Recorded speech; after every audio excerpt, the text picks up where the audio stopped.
What's up YouTube? How are you doing today? I'm Chana D, the Techno Dad, and in today's video we're going to be checking out the Pioneer UDP-LX500.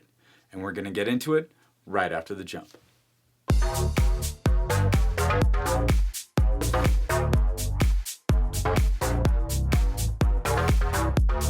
And I'm back. Now if you're new to the channel and you want to step up your audio and video game, you've come to the right place. I've been a home theater enthusiast since about the mid-90s and I'm crazy about it. I'm crazy about my sound, I'm crazy about my picture. Now the last time I had a high-end piece from Pioneer, it was a Laserdisc player. Yes, this is a long time ago and I use it pretty much on a daily basis. Now it's good to finally have another Pioneer piece of equipment back in the house. So today we take a look at the Pioneer UDP-LX500. It's their first foray into 4K Blu-ray players and it's the only one they have. Now I went out and had to buy this for $9.99. Yes, I know, it's pricey. So I had to buy it for $1,000 and I bought it from Abt, okay, abt.com. I'll leave a link down in the description if you guys want to check it out yourself. So enough talking, let's go upstairs and see what's in the box.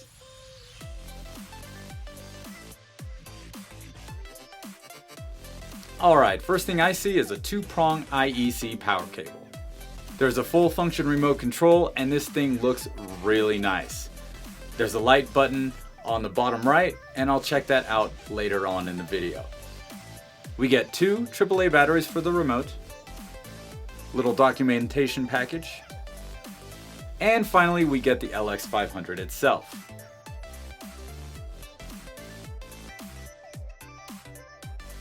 This thing is massive and the build quality is top notch, something I would have expected for a player at this price point. Now it has a dual layer chassis which, according to Pioneer, provides a lower center of gravity and overall rigidity that prevents vibration and gives a better reading of the disc. I really love the engraved features at the top of the player. This is a universal disc player, so it will play SACDs, DVD audio and video, along with AVC HD. Alright, let's check out what's on the front panel. On the far left we have an illuminated power button and a USB port.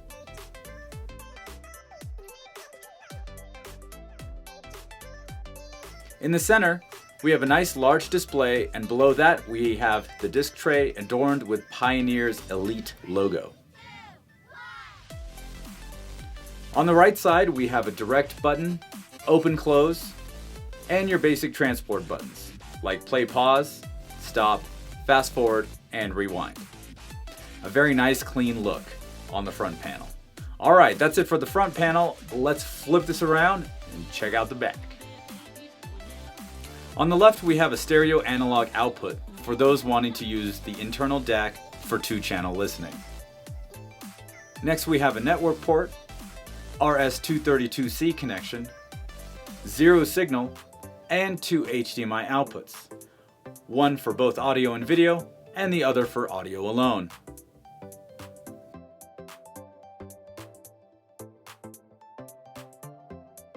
To the right we have a secondary USB port and the digital audio output section consisting of coaxial and optical outputs. And on the far right we have the power port.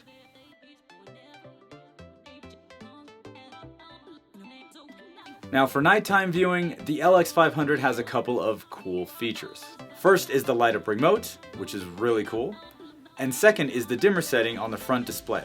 You can literally turn off the front display and the only light you'll see on the LX500 is a blue ring around the power button. Very cool. Alright, let's jump into the setup screen just for a second. Under display setting, TV screen, we have a few options to set our TV screen. And I left it on 16:9 normal. For resolution, I always like to set that to source direct, although I would be interested in seeing how well this player upscales 1080p content. For this video, however, we're going to keep it on source direct. HDR is set to auto, and so is Dolby Vision. That's nice. Under audio output, digital output, default is set to PCM, and I'll leave it there as this is for the coaxial and optical audio outputs. Under HDMI mode, we have single and separate.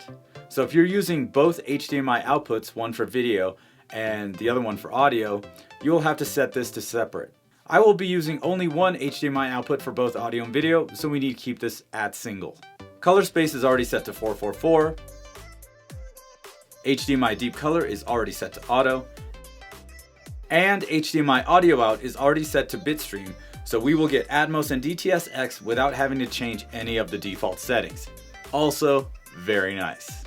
I went into the network menu system, and this is where I found out that there is no Wi-Fi on the device. So if you need to do a firmware update, the LX500 would have to be connected to the internet with an Ethernet cable going to the router or with a file on a USB stick. But I'm not quite sure you'll need to do that, as Dolby Vision is already on the LX500 and no update was needed. Alright, so that's basically the Pioneer UDP-LX500. I would categorize this as a premium 4K Blu-ray player due to its price point and build quality. It's got build quality for days, mind you, like it's pretty awesome. Much better than all of its counterparts in the lower price points. And maybe Pioneer did this to rival the Oppo UDP-205, although it is lacking dual DACs and that sort of thing. I mean, that was the flagship player from the now defunct Oppo. Let me know in the comments which player you would like me to compare with this new Pioneer LX500. Should I make the HDR10 test pattern video with the Pioneer versus the Cambridge Audio CX UHD, or the Panasonic UB820, or both? Let me know. Also, if I can get my PC up and running, fingers crossed, there is a new 4K 60 capture card I'm looking to get, and I'm hoping to be able to capture 4K video directly from the players themselves. That way I won't have to record my OLED screen, and we will, have a better way to compare picture quality between these devices. I guess the big question now is, which one do I keep? I guess we're just gonna have to wait and see, right? Now, if you guys have any questions about this device, please leave them down in the comments below, or hit me up on whichever social media you like to use the most. Also, there's a link in the description if you want to pick up a UDP-LX500 for yourself. And that pretty much wraps up this video. Pretty awesome, pretty easy, pretty straightforward. So go ahead, smash that like button, and don't forget to subscribe to my channel using the button in the middle of your screen. Once again, my name is Chana D. I am the Techno Dad, and I will see you next time.